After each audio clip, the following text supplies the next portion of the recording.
প্রিয় বন্ধুগণ, আজ আমাদের সাপ্তাহিক গল্প আড্ডা।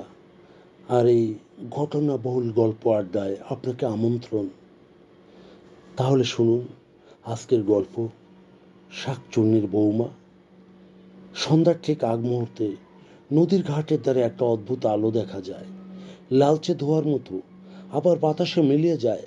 হঠাৎ চণ্ডীপুকুর গ্রামের লোকজন বলে ওইখানে নাকি শাকচুন্নি বসবাস করে। বিপিন মণ্ডলের ছোট বউ মালতী গ্রামে নতুন এসেছে, শহরের মেয়ে। এসব কুসংস্কারে সে বিশ্বাস করে না। তবে শাশুড়ি প্রায় বলে, মাগো, সন্ধ্যা হইলে বাইরে যাস না, ওইদিকে পুকুর ঘাটে তো তুই একবারও যাবি না, খবরদার, ভুলে যা। মালতী হাসে, ভাবে এগুলি সেকেলে গ্রামের ভয়, এবং সে এই কুসংস্কারে বিশ্বাস করে না। কে আবার শাকচুন্নি? একদিন সন্ধ্যার একটু আগেই মালতীর হারিয়ে যাওয়া কানের দুল সে খুঁজতে খুঁজতে অজ্ঞাতভাবে পুকুরের ধারে পৌঁছে গেল। পুকুরের ধারে গিয়ে সে টের পেল বাতাস থমথমে, কেমন একটা ভেজা পচা গন্ধ, আষ্টে টাইপের গন্ধ ছড়াচ্ছে। তার গায়ের লোম খাড়া হয়ে গেল। হঠাৎ কানের কাছে কাকড় কাকড় করে বাজল শাঁখা সিঁদুরের শব্দ।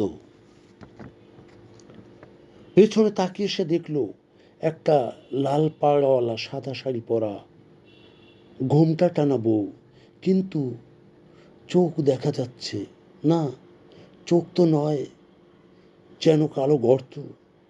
চুল খোলা, হাতে শাঁখা সিঁদুর ভরা থালা। মেয়েটা বলল, এবার তুই থাক, আমি যাব তোর ঘরে।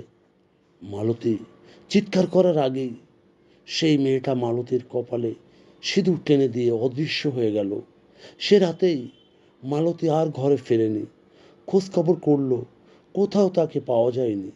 পরদিন সকালে পুকুরের ধারে একটা থালা পড়েছিল, ভেতরে শাঁখা ভাঙা আর লাল সাদা এক টুকরো শাড়ি।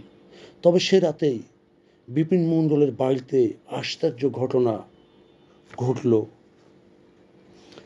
মালতী রান্নাঘরে কাজ করছে, কিন্তু তার চুল খোলা, পায়ের গোড়ালির শূন্যের ভাসমান, মাটিতে পা ছুঁয়ে নেই। শাশুড়ি জিজ্ঞাসা করল, মালতী, তুই কোথা থেকে এলি? মালতী হেসে বলল, মা, আমি তো এখানেই আছি।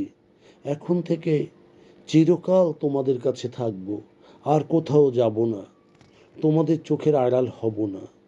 তবে সেই মালতীর মুখে আসল মালতীর মতো হাসি ছিল না। সন্ধ্যা হলেই বিপিন মণ্ডলের বাড়িতে শাঁখা, তার আওয়াজ, তার শব্দ ভেসে আসে পুরো পাড়াময়। আর রান্নাঘরের ধারে কেউ একজন হাঁটা চলা করে, মাটিতে পা নেগে রেখেই, এবং সে পা যেন বাতাসে ভাসে। নতুন বউয়ের মুখে পুরনো প্রেত। এই হলো শাকচুন্নির বৌমা।